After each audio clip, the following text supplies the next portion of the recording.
الصفقة لم تفشل. تطورات مثيرة بشأن انتقال حكيم زياش إلى نادي النصر السعودي.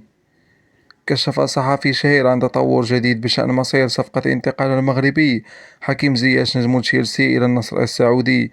وارتبط زياش بانتقال إلى النصر السعودي بداية من الموسم الماضي من أجل قيادة الفريق بدوري روشن السعودي.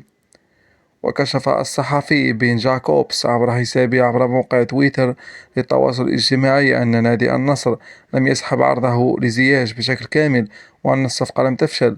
وأوضح جاكوبس بأن النادي النصر قام بتقليل شروطه في الصفقة، ولكنه لم يغلق الملف بشكل نهائي، لتظل صفقة انتقال حكيم زياش إلى النصر محل شك.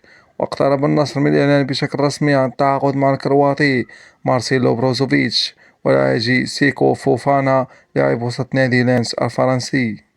وأفاد نفس المصدر بأن نادي النصر قام بتقليل شروطه في الصفقة، أو بالأحرى تقدم بعرض آخر مخفض بعد اكتشاف مشكلة حكيم في الركبة.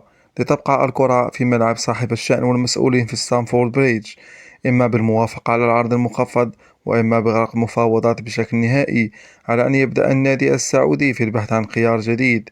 ونفس الأمر بالنسبة لزياش الذي يسابق الزمن للهروب من ناديه الإنجليزي. وتعرض الدولي المغربي حكيم زياش نجم تشيلسي لكرة القدم لضربة مؤلمة تهدد عملية انتقاله لصفوف النصر السعودي خلال الميركاتو الحالي.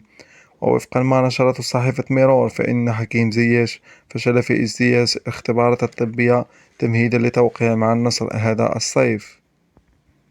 إلى هنا متابعي قناة سبورت فليت، نصل إلى نهاية هذا الفيديو، ونلتقي في فيديو آخر.